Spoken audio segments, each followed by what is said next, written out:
of uh, make it much easier because if you just show up, it's going to work. Yeah. If you show up for a day, it works. If you show up for 40 years, it works. It's a principle that's sound, and Yeah. principles override circumstances and situations. They're not Bring the they're not body, the determined. mind will follow.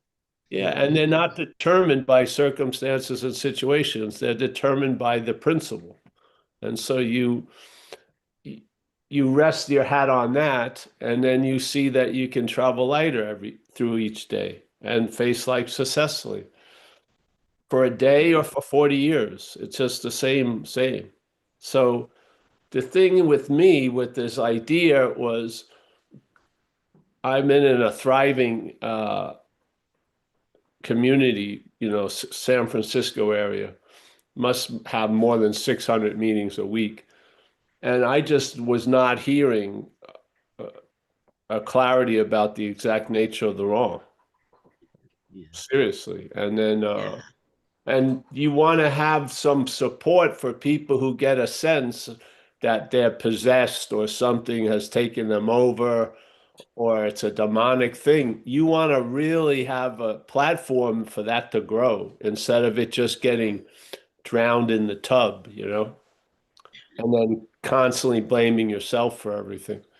Yeah, so this is why to me, there's a larger scheme here, which is to standardize an idea that could be available. Yeah, so when people start getting a feeling, this feels like a fucking demonic intelligence or something, or I'm being used for transportation, there's a support for that. Yeah, a big support for it because it wasn't readily available in the community I grew up in. Yes, it was always go back to you're the problem and you're this and you're that. And I think we need to linger a little longer out, and recognize there's a waves of recovery. And one of the first big waves is to see your role in things. But I think another wave that hasn't been standardized is to see self's role in things. Yeah. And we're throwing something in the works for that to become available. Yes. Yeah. Yeah. But hey, whatever. I'm in the habit of showing up here. That's it. I, we just we our Amelia's brother's son just left yesterday. Now he's 58 days sober. Uh, who knows? He just went back to Italy, he arrived a few hours ago, and I'm trying to get across to him and his father, you got to go to a meeting. You can't, you got to walk that bridge right away.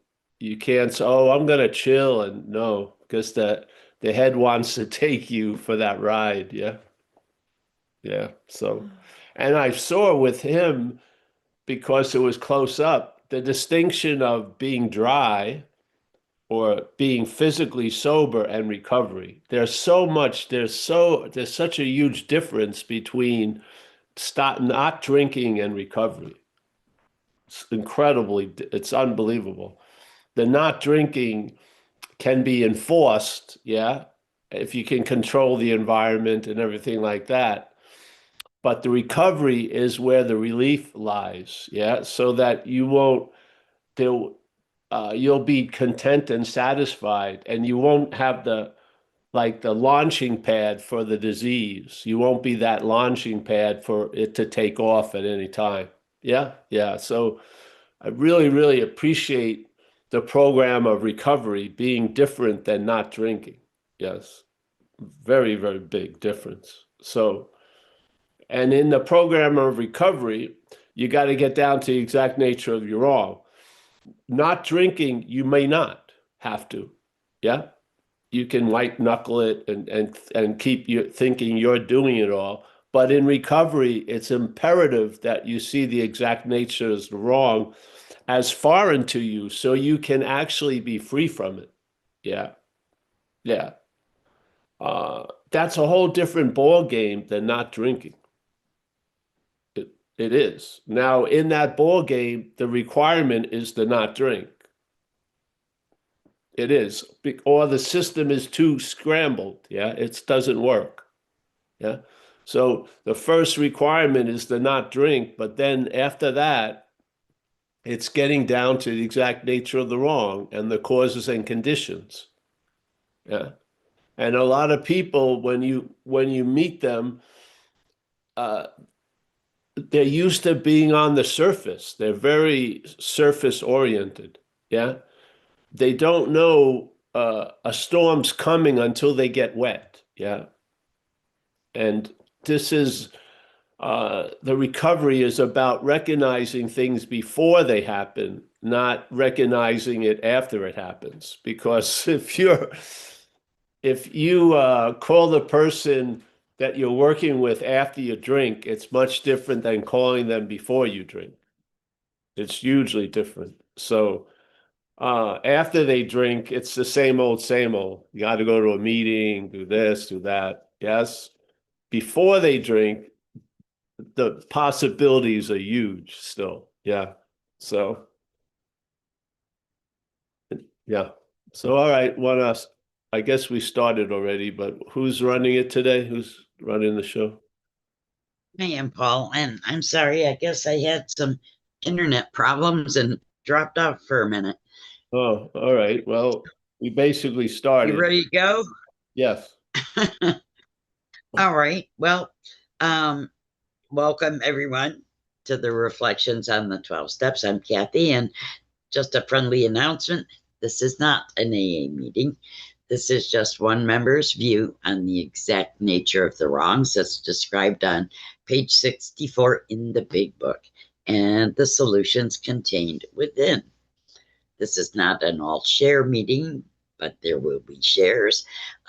Actually, a question and answer meeting with Paul. And so I thought I got a recommendation from a friend of mine who comes on this meeting for a reading. And I thought I'd read out of Working with Others on the bottom of page 100. All right. So where it says, assuming we are spiritually fit, we can do all sorts of things alcoholics are not supposed to do. People have said we must not go where liquor is served. We must not have it in our homes. We must shun friends who drink. We must avoid moving pictures which show drinking scenes. We must not go into bars. Our friends must hide their bottles if we go to their houses. We mustn't think or be reminded about alcohol at all. Our experience shows that this is not necessarily so. We meet these conditions every day. An alcoholic who cannot meet them still has an alcoholic mind. There is something the matter with his spiritual status. His only chance for sobriety would be someplace like the Greenland ice cap. And even there, an Eskimo might turn up with a bottle of scotch and ruin everything. Ask any woman who has sent her husband to distant places on the theory he would escape the alcohol problem. In our belief, any scheme of combating alcoholism which proposes to shield the sick man from temptation is doomed to failure.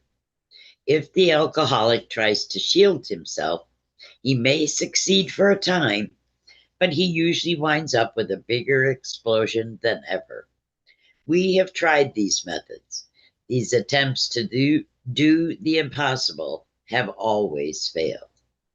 So our rule is not to avoid a place where there is drinking if we have a legitimate reason for being there. That includes bars, nightclubs, dances, receptions, weddings, even plain ordinary whoopee parties. To a person who has had experience with an alcoholic, this may seem like tempting providence, but it isn't. And I thought I'd stop there. All right. Great. yeah, this is sort of what we were touching upon. This is why there's tons of rehabs and sober living environments and stuff like that, because the alcoholic mind is still active in the alcoholic. So and the hopes is if you can manage to keep them not drinking and using, something may kick in. Yeah. So there's all these ways of quote unquote stopping them on a physical level. Yeah. Some very expensive, some exotic, some in other places. Yeah. But with the alcoholic mind, when they leave those places, like when I used to speak uh, with new people a lot, I would say, what's the most important day of a 28-day program? It's the 29th day. Yeah. The 29th day, because now you've been in a shelter for those 28 days, and the controlled environment has kept the parasitical movement oppressed, but it's going to go right back as if you come out of that environment. Yes. So the most important thing is what you do on the 29th day when you leave the program and stuff. So here they're talking about this, I think. So assuming we are spiritually fit, we can do all sorts of things alcoholics are not supposed to do. A lot of people find out they may not be spiritual fit because they try to do that stuff and it doesn't work. So that just means take more shelter for a while. Yeah. Yeah. Instead of practicing these principles in all your affairs, realizing you can't do that, limit the affairs. It's only for a time constraint because you're going to grow into recovery. Yeah. So, but you make a lot of mistakes, but those are valuable. You think like you're over something that you're not over. Yes.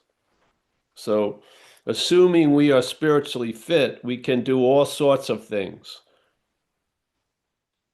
So the alcoholics are not supposed to do. People have said we must not go where liquor is served. We must not have it in our house. And these are obviously, in some cases, this is the important thing to say at a certain moment. Yeah. Do not go to a bar, stuff. Because again, they're in that surface level of not drinking. Yeah. Yeah. And the whole point is just keep them not drinking with the hopes that something gets triggered and starts moving. Yeah. And of course, to move the people into the steps, not super fast, but maybe fast. Yeah. But get them established and start the process of recovery. Yeah. So we must not have it in our homes. We must shun friends who drink. We must avoid moving pictures which show drinking scenes. We must not go into bars. At some occasions, this is true. It's not the norm. It's not a written commandment, but in certain cases, that would be a sage advice to somebody. Yeah. So our friends must hide their bottles if we go to their houses. We mustn't think or be reminded about alcohol at all. Our experience shows that is not necessarily so. And sometimes it is necessarily so. Yeah. You got to read people. Yeah. Yeah.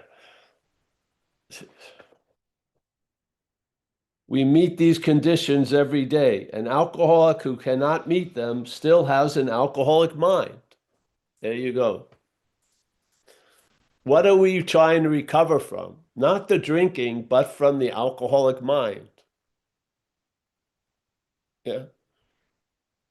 If you go into a place and it's 90 days and you don't drink those 90 days, but the alcoholic mind hasn't been addressed, you're probably going to drink the 91st day or at least the 96th day. Yes. After you leave the place, it goes on and on and on. It's almost the rehabs keep happening. Yes. And some people go to the same rehab a number of times.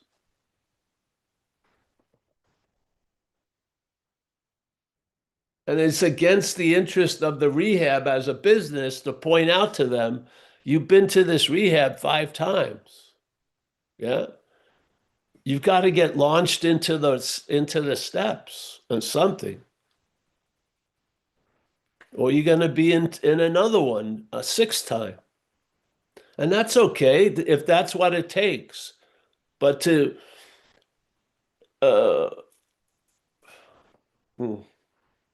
we meet these conditions every day. An alcoholic who cannot meet them still has an alcoholic mind. There is something the matter with his spiritual status. I think it's more, there's something the matter with their mental status. Yeah. The obsession with self is still very like crossed the red line. Yeah. And they haven't done the steps where they have lost interest in self and in the little plans and designs. Yeah. There is something the matter with his spiritual status. His only chance for sobriety would be someplace like the Greenland ice cap or rehabs. Yeah, really. You have to be like I went to a program, Delancey Street in San Francisco. They have a couple of them, one in New York, I think still, in 1985. And they kept me away from myself for 2 years.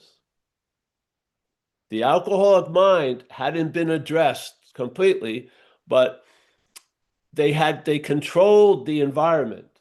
They told me what to do. I was watched all the time. Yes, it was an institution that kept me from me, so to speak, sufficiently for there to be some relief. But as soon as I left, and when I left, they did not provide a bridge. They didn't like AA, this place. When I left, I was a sitting duck because the alcoholic mind had just gone into like hibernation and just was waiting for its opportunity, which was provided when I left because I had no defense against that first drink. Yeah. And of course, I went down the tubes and then had a 10-month run because I had 2 years of health. And then I ran into the ground once again, and then something intervened and struck me sober.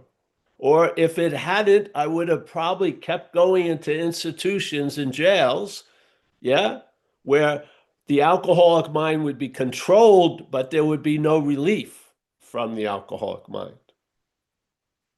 And it would just bide its time until this situation changed and then act out. Yeah.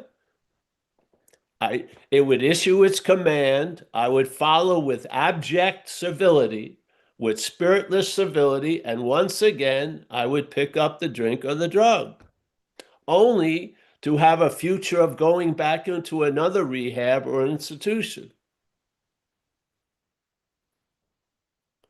The alcoholic mind is what we need to recover from. Yeah. And there is a solution, and that solution is the 12-step program. Yeah. Yeah. So again, an alcoholic who cannot meet them still has an alcoholic mind. We all have an alcoholic mind, but some it's subdued, and we're in the habit of being sober. Yes. And if we don't do this or that, it stays asleep. Yeah. And it's like you're living in a house with a big dog. Don't tease the fucking big dog. Yeah. As long as the big dog's asleep, you got the run of the house. Don't start fucking playing with the big dog, because if it wakes up, it's yes, things are going to change. So we wake up in another way, a spiritual awakening. After doing the 11 steps, we have had a spiritual awakening that for many of us will prove sufficient enough to restore us to sanity concerning the first drink. So we're not great managers of stopping drinking. We don't start to drink. We just don't start. That's it. Yeah. And then a lot of this shit is academic if you don't start. It is. Because all the shit that comes with the situation starts with starting to drink. Yeah. And now we're in a state of we don't start. It's fantastic, really. It's the only thing that actually works. And to me, it captures really the meaning of abstinence. Yeah. Abstinence is not having an ironclad will. It's just you're not interested. You don't start. Yeah. You don't tease the big dog. You don't fucking do things. Yeah. You understand what it would be like to have that big dog awake, and you honor and respect that. Yeah. But you're not determined by it, nor are you enslaved to it. Yeah. You have the run of the house. Yeah. So, so if you don't have this, the only chance for sobriety for many of us, the Greenlands are the rehabs. The Greenlands are the sober living environments. Yeah. Going away, being in a place controlled. For some, that's the only solution. Yeah.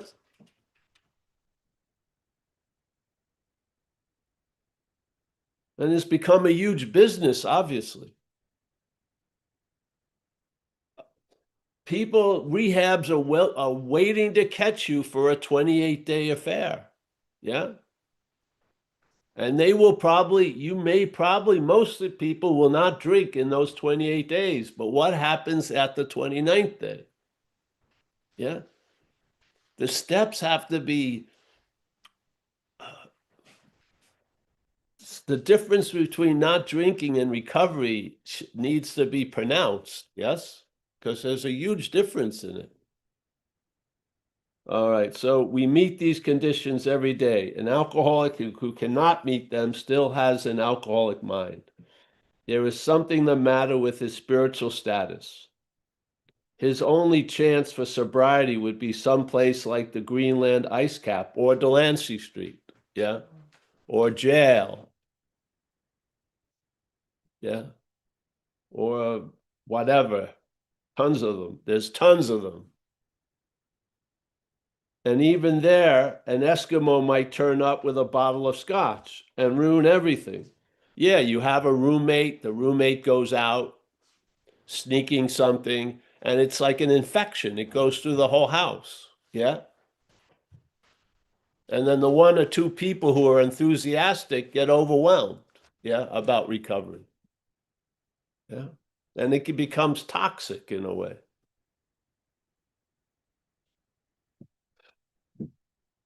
And even there, an Eskimo might turn up with a bottle of scotch and ruin everything. Ask any woman who has sent her husband to distant places on the theory he would escape the alcohol problem. We had this.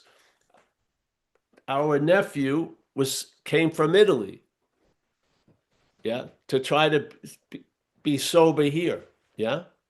Couldn't do it there. Had 3 months. One night we were away, he went out. So when we came back, we decided, hey, and talked with him, we think you need to go into a treatment center where you're watched, because sometimes we're going to leave. Yeah. And so he went in for 6 weeks, and he just came back because his ticket couldn't be changed. So he was in New Jersey, came back here for 4 days. Everything's fine. Now he flies down. Yeah. Does he have a spiritual solution? No, probably not yet. Yeah. Is there a way to entertain the spiritual condition? Yes. What is it? The steps. Yeah. In our belief, any scheme of combating alcoholism which proposes to shield the sick man from temptation is doomed to failure. Well, as a business plan, the failure of the rehab is part of the plan because you keep having recidivism. You keep having reoccurring customers. Yes? Fortunately or unfortunately. This is incredible. In our belief, any scheme of combating alcoholism which proposes to shield the sick man from temptation is doomed to failure. If the alcoholic tries to shield himself, he may succeed for a time, for me, 2 years, yeah? But he usually winds up with a bigger explosion than ever, yes, for 10 months. We have tried these methods. These attempts to do the impossible have always failed.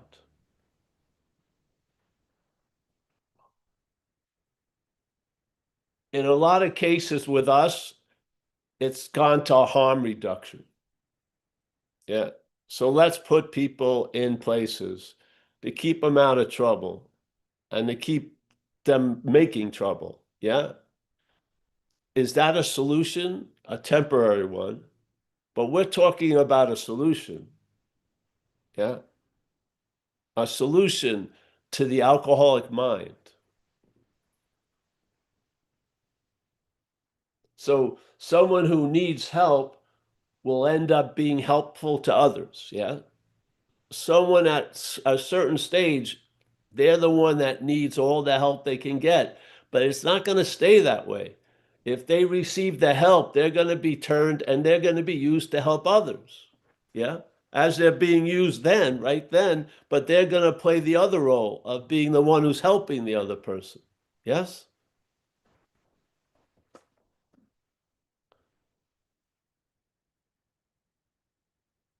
If we don't get to the exact nature of the wrong, we may carry the wrong as us. Yeah. And how are you going to be free as self when the freedom we ask for is from the bondage of self? Yeah. There needs to, I feel humbly, there's a need of a recognition that that which has defeated us is not us. To be very clear about it. Yeah. It talks to you as you, but it ain't you. It ain't you. And it's so freaking obvious because it talks to everyone it takes over the same fucking way. It overrides your ethnicity. There are not Italian alcoholics. There are alcoholics in Italy. There's not Irish alcoholics. There's alcoholics in Ireland. Yes? When you meet an alcoholic in Thailand, there's a similarity to the alcoholic from Brooklyn. Yes, because something has taken all of us over. And the importance of recognizing that is supreme. Yeah, to recognize that the thoughts that are driving you crazy are the same thoughts that are driving someone else crazy. They're called alcoholic thoughts. Yes.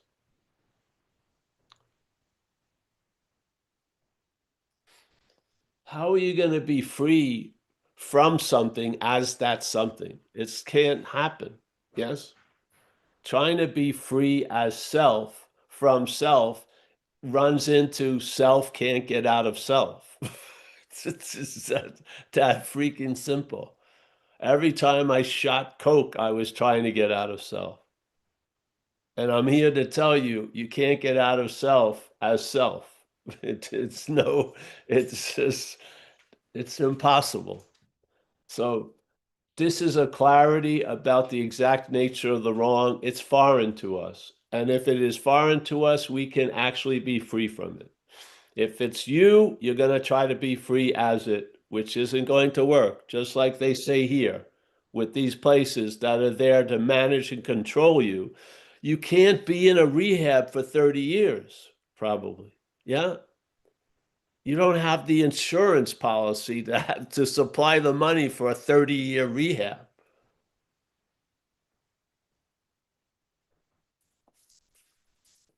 You can change where you live, but the mind needs to be changed. Yes, literally. Because you go to Thailand, it'll look like Brooklyn after a while. You're going to bring yourself wherever you go. Yeah. Yeah. So I'm very cool because what we were talking about fits perfectly when we first started with this page. In our belief, any scheme of combating alcoholism which proposes to shield the sick man from temptation is doomed to failure. What an incredible observation. Yeah. Yeah.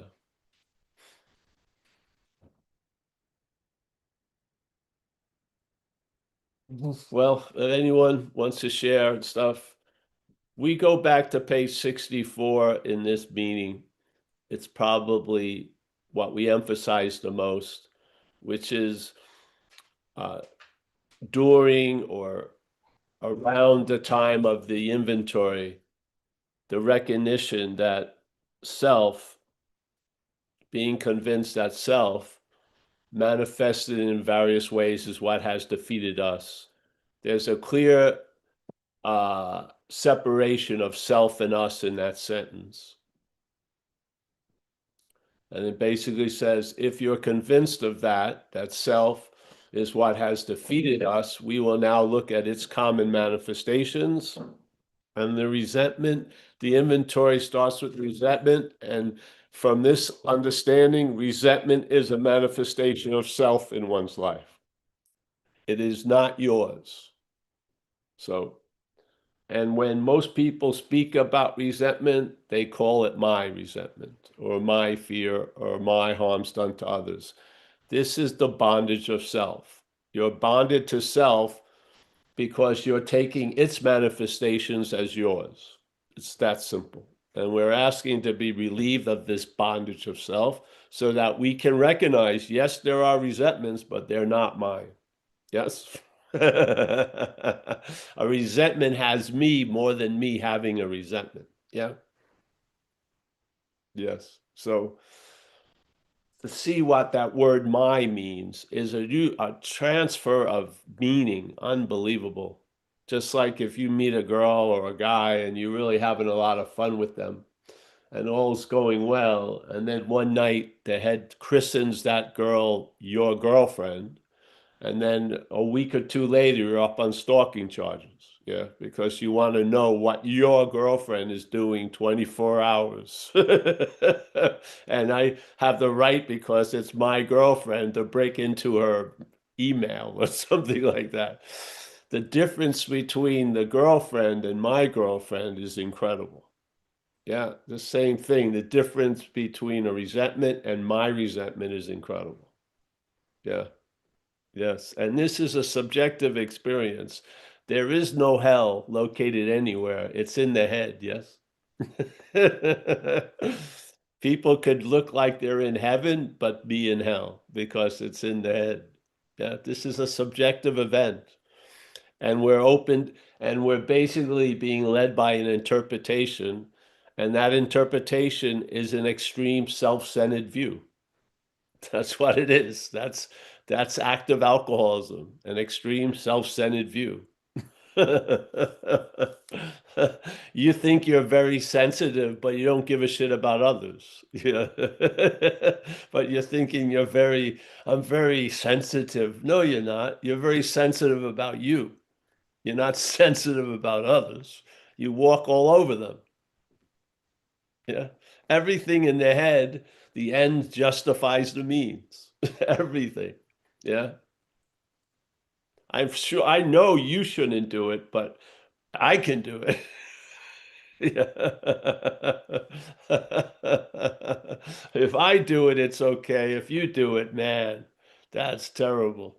Terrible, bro. So, yeah, let's open it up. All right, we got a couple hands up. Good. So let's start with Tyler. Here we Hey, I'm Tyler. Is this not a meeting? So I identify as alcoholic. Anyways, I'm alcoholic. Um, yeah, it's my first time on this meeting. My friend told me about it, and I'm like 3 days out of the hospital from chemotherapy, so my brain's a little foggy. Mm.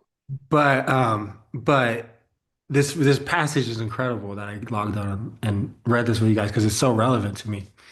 I have 7 months of sobriety, and I've read this. Anyways, like my story is kind of like I had 8 years, and then I went out, and then had another 4 years, and then went out, and then it was 3 years of merry-go-round relapsing. You always forget before you relapse how hard it is to come back, right? It seems so easy. I'll just relapse for the weekend. And Mm. and I'm in a band and I travel a lot, which is also relevant to this passage, you know what I mean? Like like people giving classic and our band's like big enough that people would give me drugs actually. So they did. And anyways, I had 3 years of wanting to stay sober and going into facilities. And as soon as I would leave, having a bigger relapse than ever. And until the 7 months ago, where as it just got so bad that I had a everything just got so bad, and I managed to get into another facility, and my life just fell apart in a lot of ways, and I was so messed up that I was able to. But I guess my point, I'm kind of all over the place, but my point is like I really was like all those times I really wanted to stay sober, but I didn't have that I could stay in there and everybody around me was like, you need to stay longer, you need to stay longer. I would stay for 2 months. I went to Thailand actually to a rehab there. I stayed for 2 months. Funny you mention it. Like, and I somehow just didn't, even though I had been through the steps I mean, even before. And when you have time in AA, sometimes it's even harder, of course, because you like think you know it, and then it's harder to be open. But um, I really wanted it. Like at least my brain said I wanted it, right? But I didn't have that faith that actually, God could come to me and make me feel okay to not want to drink, actually, because I had lost faith in that. You know what I mean? And anyway, so all through those rehabs, it was just a matter of like going to the Iceland green cap for me, and I would inevitably drink, and everybody was just like, you need longer, because it doesn't make sense to people. It doesn't, even if the people at the rehab, it doesn't make sense, I think, for like you were saying, like I needed God to you know have the right formula to come in again, and I just wanted to share that it did happen for me. And it happened because you mentioned it. It's funny, you mentioned at the beginning, like sometimes you don't need to start the steps, but then sometimes you do need to start them right away. And I was decimated. Like I was nonverbal because I couldn't, like I was coming off of all these pills, and I was in the detox, and my sponsor in LA, I'm in Berlin right now, but the detox was in LA, and he came out to me when I was in that state in the detox, and we started reading the big book together.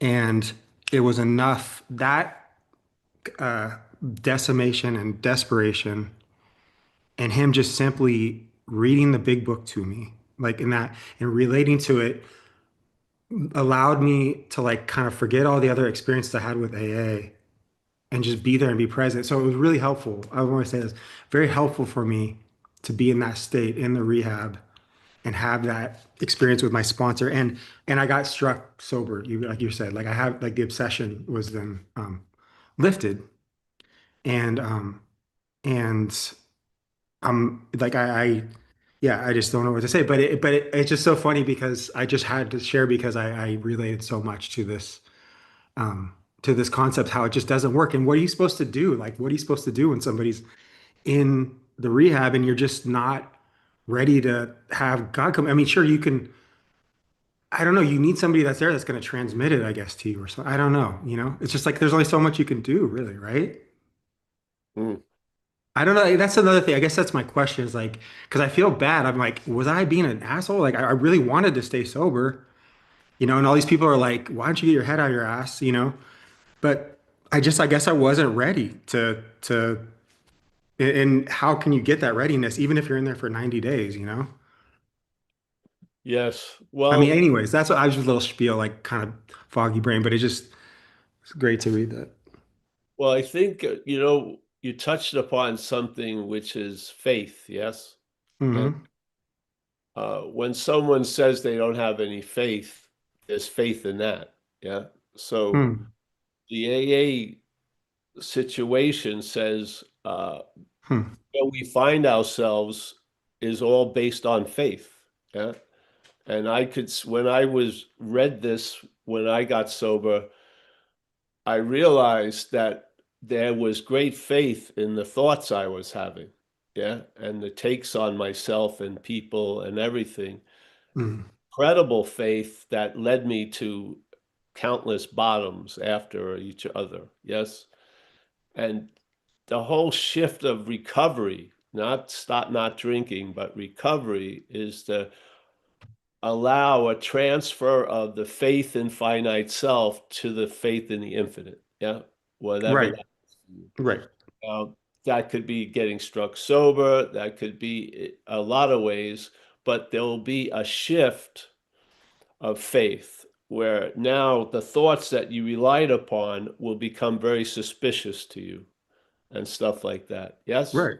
And this is Almost like magic, actually. yes, but it's faith, really. Yeah. That's the magic they're talking about.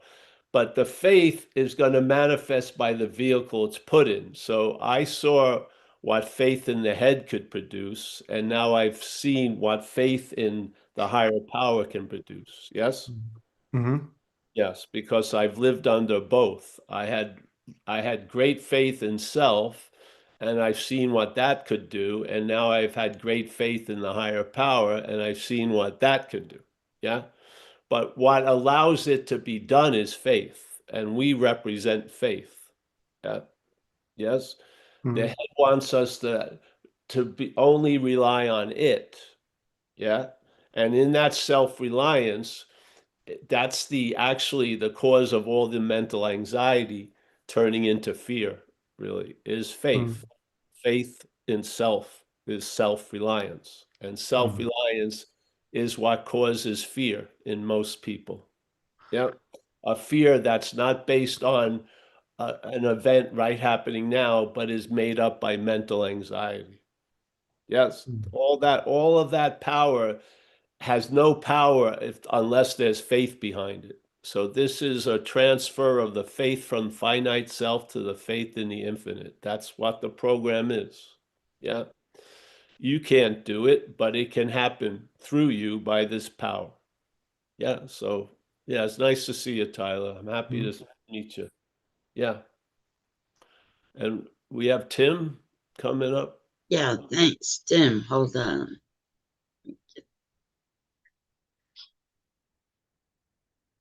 Yes, hi. Nice to meet you all. I'm here like for the second time or maybe third. Uh, I'm in AA. I am sober for around like 300 days. I go to AA with Vlad, actually. That's Oh, cool. He brings sweets and chocolates that I love, which is awesome. Um, it's a really interesting topic that you brought up, Paul. Thank you so much. I was sitting and thinking about the core function of this, I don't know what to call it, this function of trying to own everything that is happening around me, my thoughts, my feelings, like my urges and all that.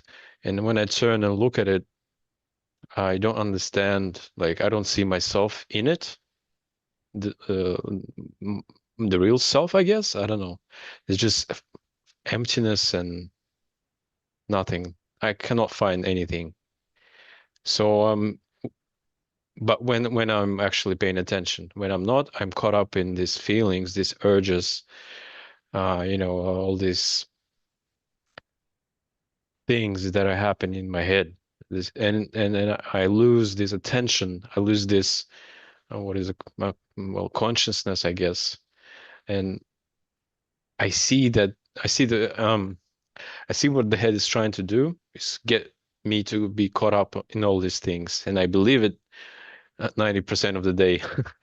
Um, I'm just trying to ask again, I guess, a question. Why is it like that? Why am I stuck to this process, this ownage process of everything, like freaking everything?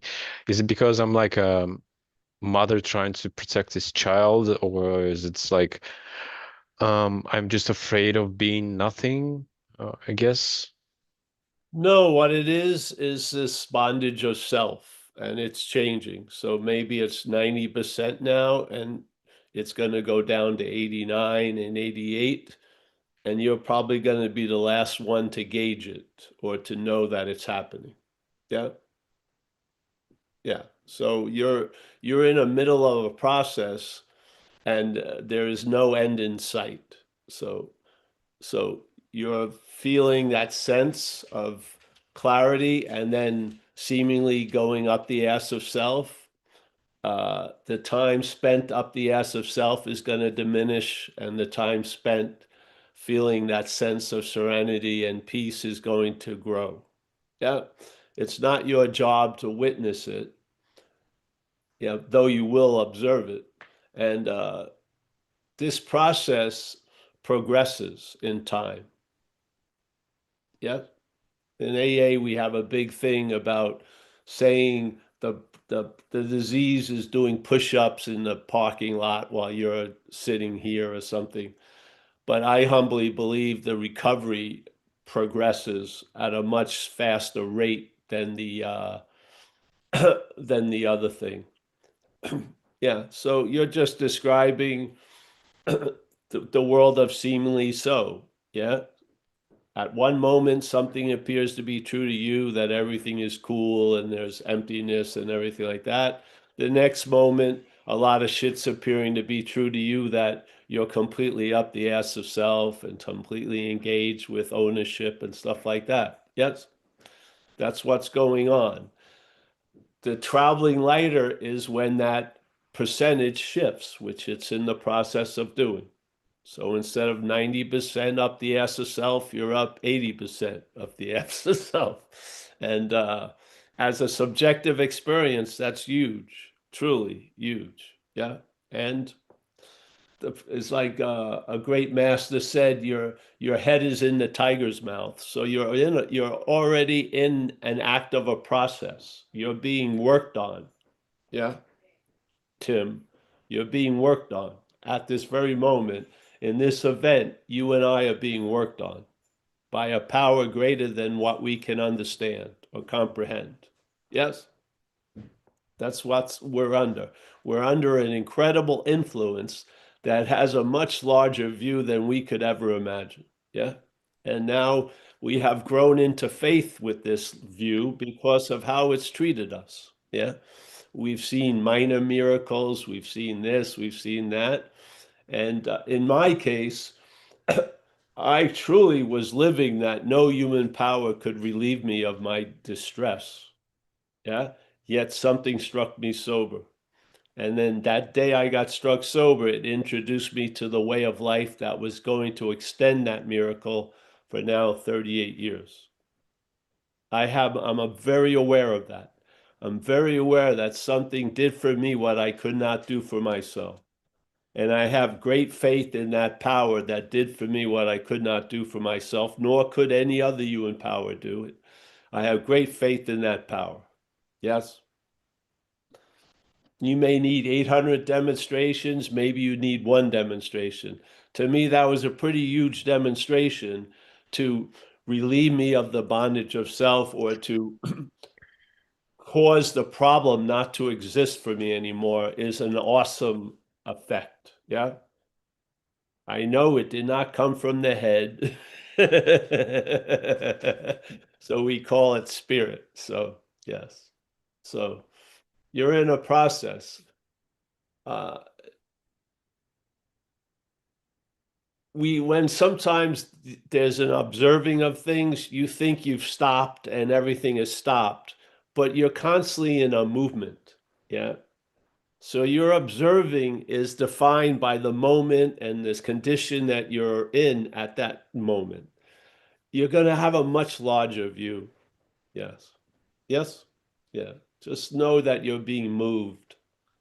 Yeah, the process isn't over. You can't sit back and go, oh, now I realize what happened. No, because it's constantly happening.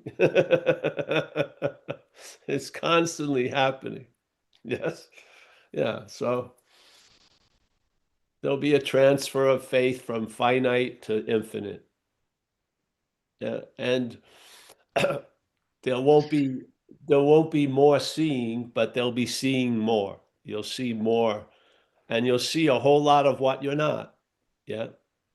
Yeah. And that charade of ownership will break, and you'll have long periods when it stays broken. Yes. Yeah. You can actually abide out of the ass of self. Yeah, yeah. The mail will be it won't go back to that address anymore. You'll get your mail forwarded by the higher power.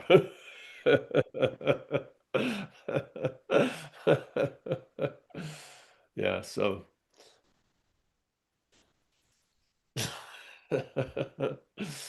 see, the thing that's saying it's observing is what's getting worked on. Yeah. So, so the observing thinks it's the what's getting worked on is the observed. No, it's the observing that's getting worked on. Yeah. Yeah. Good. Nice to meet you, Tim. Yeah, Yeah. thank you. That's difficult to comprehend. I know it's impossible. So you It's might impossible. as well just give up. Yeah. Thank Yeah. Just figure out how to open the peanut bag. Yes. Yeah. You know what I mean? Just try to figure out simple things. This is above our pay scale.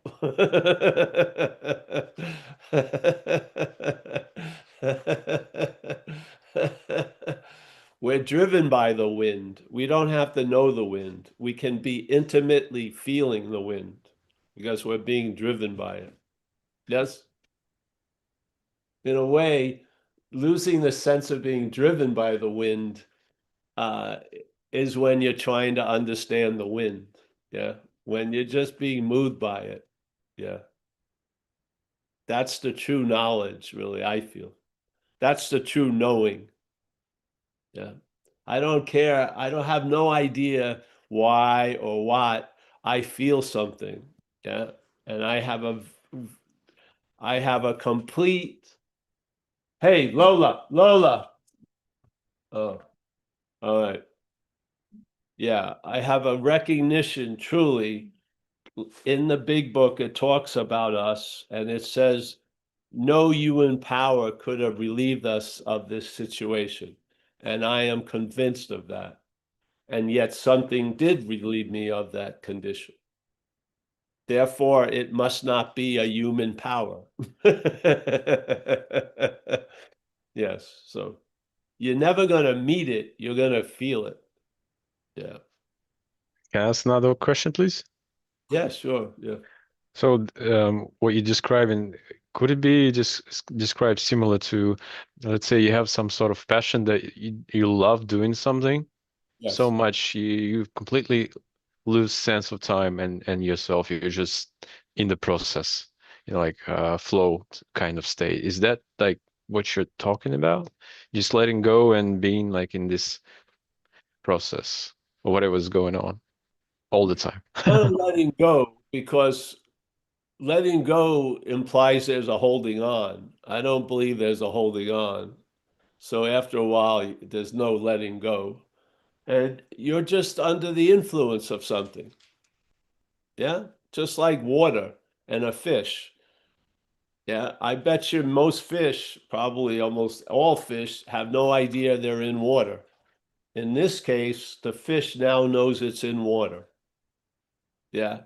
And it has a deep appreciation. It doesn't have to wait to be thrown on a deck of a boat and stop flipping and flopping to realize how valuable the water is.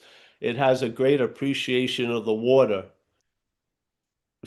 while it's in it. Yes. So, yeah. You're in good hands, bro. Hang out with Vlad. Yeah. Sit quietly with Vlad. Yeah. There'll be a lot of communication without saying anything. Just sit there. Yeah. Yeah. All right. Thank you. Thank you. Yeah.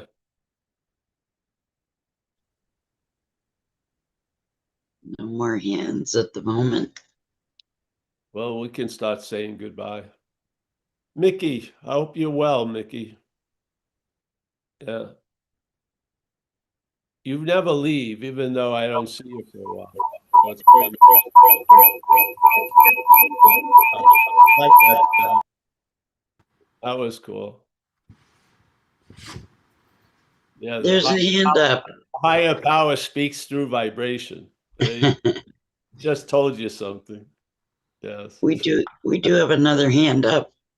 All right. Oh, Tim, bring Tim in. Another Tim. Tim is an alumni. All right, Tim. Hey there. Nice to see you, buddy. Just a quick point today. I don't know if it's echoing a bit for you. Can you hear well? Yes, now I can. Oh. I missed the last little bit, but I heard. That's okay. It's only a quick point. It follows on from the last guy that spoke to you about how do you know when you're being moved by a higher power rather than the ego, for want of a better word, the parasite who's pretending to be the higher power. You mentioned the feeling, but everything's feelings.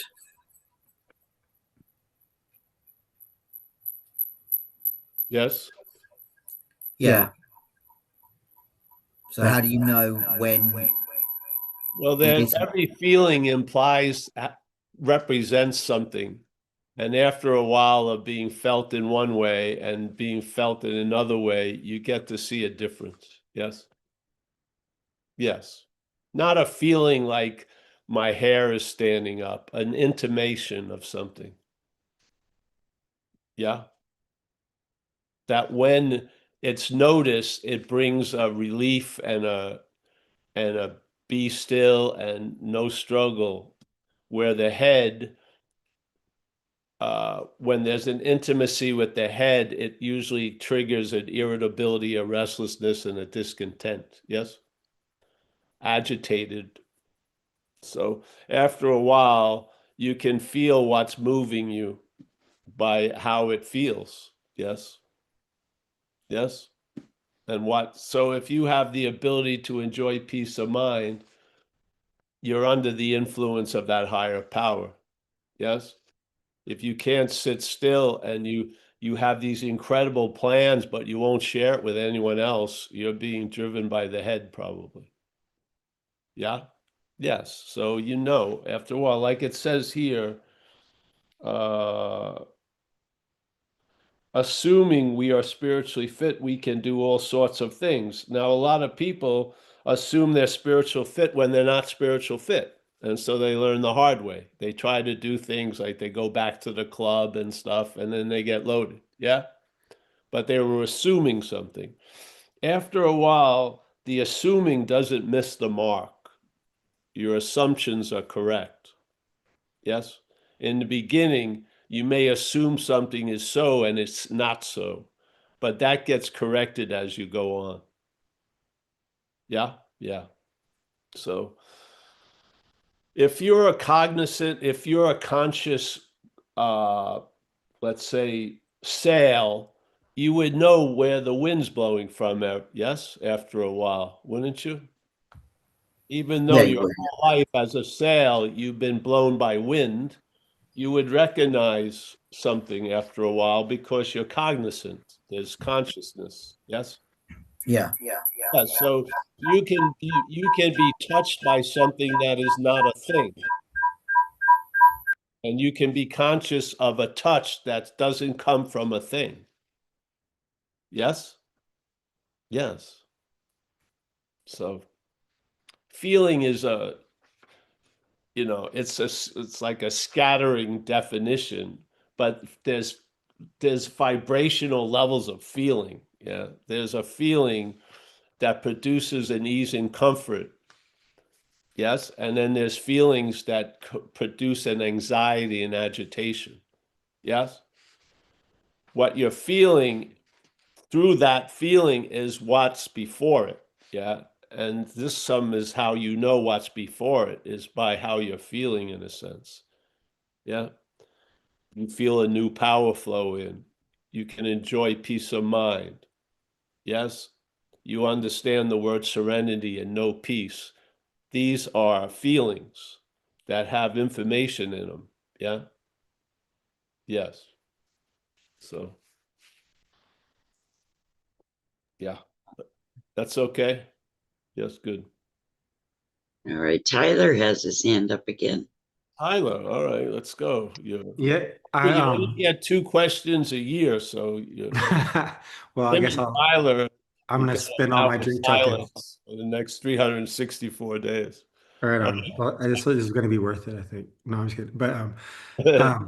you actually, I mean, yeah, it's the first time I've been on the meeting, but of course, yes, 11 step and that conscious contact through that. Like, how important do you feel like that part of it is for I the believe you're in conscious contact already. yeah, Head doesn't want you to think so. And that you right. have great faith in the head, you're unconscious of being conscious, really. Right, but isn't it? I've gotten very last 7 months. I've gotten really deeper with my practice of meditation. I just find it almost impossible to to see my head without meditation. Well, then you better meditate. I do. That's good, and it's working. It's good, but Yeah. but I was wondering your take on that. Like, I mean, Well, do you if think you it's have a necessary or? feeling you really need to do something, I would do that. Yeah, yeah. Oh no, for sure. But something that you really feel you need to do is probably going to change over time. Hmm. Yes, and therefore, at Twilight, a yeah. For certain now, it's point, still looking good. may be doing something that you really needed to do, but it's past the expiration date. Maybe you Hmm. don't need to do it as much. I'm not speaking about just meditation, a lot of things. Yeah. Yeah. So, uh, because you need to do something, it's incredible to recognize that, but another person may not need to do the same thing.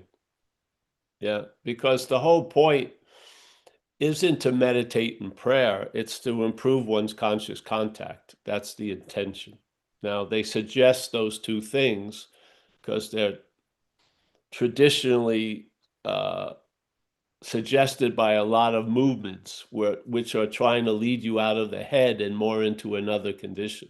Yes, but the idea of meditation and prayer is just two suggestions of how to improve one's conscious contact. The point is to improve one's conscious contact.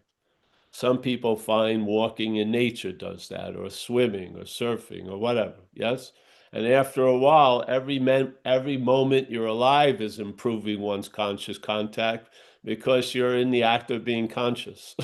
So that would improve the contact because you're becoming aware that you're conscious. It's important. Yes, yes. When you're self-conscious, you're unconscious to a lot of stuff. Yes? Yes. So prayer and meditation is very valuable, but the point is really to improve one's conscious contact. And maybe uh, just being conscious is the greatest way to improve your conscious contact. And I feel you and I already are conscious. Yeah. The head says it doesn't think so. And when there's great faith in the head, we act as if we're unconscious. Yeah. But I believe we're all conscious and yes. So, and that to me is the highest form of maintenance is being conscious instead of trying to become conscious, recognizing you are conscious already. Yeah. Yeah.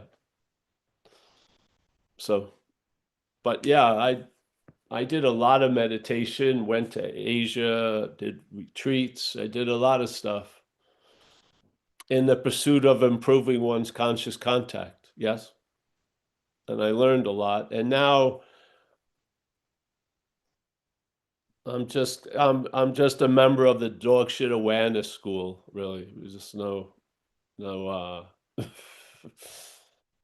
I'm just awake to being awake, really. So you don't like practice meditation regularly? No, Okay, no. amazing. Oh, I did tons of it this morning Hmm. because when I wake up and my girlfriend isn't awake, I just lay there until she wakes up. Hmm. I go into a little trance, but I don't write it down as Amazing. I did anything. Right. Because if I'm the one who's doing the meditation, I'm also going to be the one that didn't do the meditation, and I'll probably believe the day's going to suck if I didn't do the meditation. So to me, that's another form of bondage. So not into it. But yeah, I when I needed to do it, and therefore I did it. Yeah. I did. I needed to do it. But a lot of things you need to do aren't always going to be the case. Yeah. So it's good to stay, your hand in this program will be put on your pulse. Yeah. And there'll be a diagnostic tool. Yeah. Like some people I know, if they go to 4 meetings a week, everything sort of is pretty cool. If they drop to 3, that blunted edge gets sharp again. So what do? Right? Just go back to 4 meetings a week. Yeah. So people find what's working for them now and they apply it. And then there's like this knob goes that way, this goes this way, and there's a tinkering with the condition, yeah, to keep fitting around what's going on. Yeah, yeah. So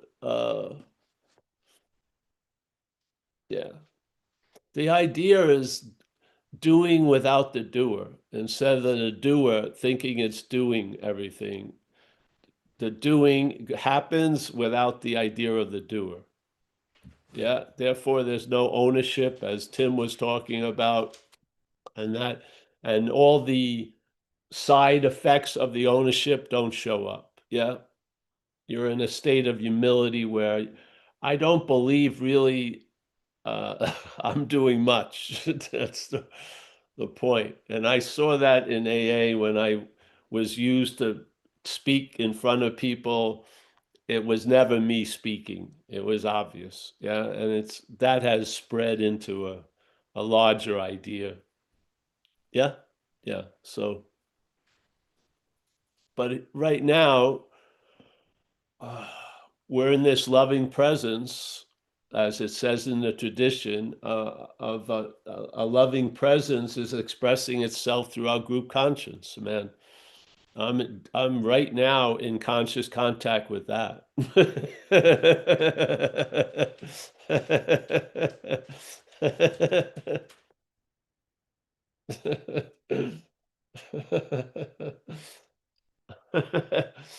If you got hit with electricity, if you touched a wire and the rubber was off it, do you think the electricity just started then?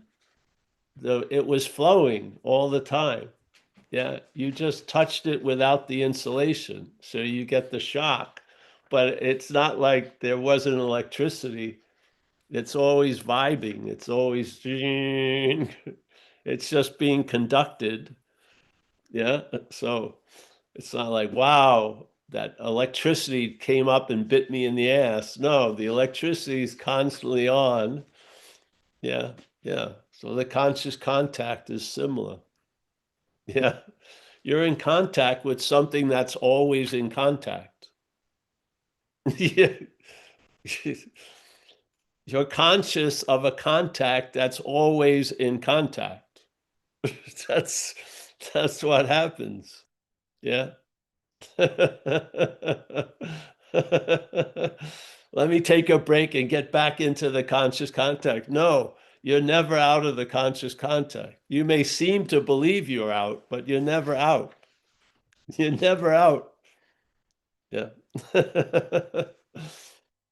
When you go on a train of thought and you're brought back to the station, it seemed like that long train of thought never happened. Yeah. As soon as you come to, when you go off on one of these little, the conscious odometer is not showing any miles. Nothing has happened. You're on a train of thought, and then when you get off, it's like you never left the station because you never did. Yes. All these little train trips the head says you've taken, you're out of the moment, you're this and that, they're all made up. Yeah. You can't escape what you are. You're not, you are the moment that you think you're in. You are that. Yeah. So, yeah. Yeah. Thank you. Thank you. Well, Tim's got his second question for the year. Second, I think it's the third one. Oh, Yeah. is it? I hear from you till 2027, March. All right, come on, Tim, one more time. I Okay. gotta get going though. Soon. Yeah, quick one. I have homework for my sponsor to ask few people about the 10th step. My question is it a right time to ask about it, or should I do that next time? So I'm Oh, supposed to question like 5 people. I well, guess you're now you can do it offline. I gotta get going, but the 10th step is, you just take a daily inventory. Yeah. hmm With both sides, you emphasize facing life successfully, and then you look at where were you or are you being selfish, self-seeking, this and that. You're just trying to recognize the alcoholism as not you, really. So step 10 is to continue to take inventory. Yeah. And when wrong, promptly admit it and stuff like that. Yes. So it's a good habit to get in. You're not going to probably do it the rest of your life, but you can do it for a period of time. You'll learn quite a lot. Yes. And you Mhm. need to learn what you're not because you're going to see a lot of it. And who's going to let it in is you. You either going to say, oh, come on in, me, or you're going to see it's not me. Yeah. So you do have a role to play. And when you see that which is presented as you as not you, you bring it to step 6 and 7. Because there's gold in that. There's gold in it. And the 6 and 7, the higher power will recycle it, get some value out of it. Yeah, see it in a whole different way than the head does, and there you go. So something is constantly revealing shit to us all the time. The higher power is constantly revealing stuff to us, and a lot of the stuff it reveals is what we're not that we were assuming to be us. Yeah. So when you recognize a part of you that ain't you, you bring it to step 6 and 7. Yeah. And you ask that power, hey, first you proclaim, I'm entirely ready to have this reconfigured, man. And then you ask that power that got you sober and keeps you sober to change this shit or do with it what it will. Yeah. And then you go on your merry way. Yes. So yeah, maybe next time if you come, if you want to do it here, start earlier though. It's 11:44. I'm going to be back here in a few hours and I got some things I need to do. So yeah, we'll be back at 4:30 Pacific time, but different banner, same juice, so to speak. Yeah. Thank you. I'm going to say, yeah, so Tim, nice to meet you and you're in good hands. Yeah. Matthew, nice sobriety. Yes, good. Sean, NorCal, Chris B, Alex, Tyler. Nice to meet you, Tyler. Yeah. Yeah. Kathy, Cleveland, Roman, as always, Rico Cruz, Lebowski, Mickey, Teresa, Vlad, Rick Rowe, Joseph, Jess, Ireland, John in Florida. Hey, thank you, everyone. Such a pleasure to sit with all of you. And remember, right now we're under the influence of something greater than ourselves. It doesn't end. Yeah. You don't step out of the shower. You don't. You don't step out of the shower, get a towel, start thinking about the shower. You're in the shower all the time. All right. I'll see you guys hopefully later.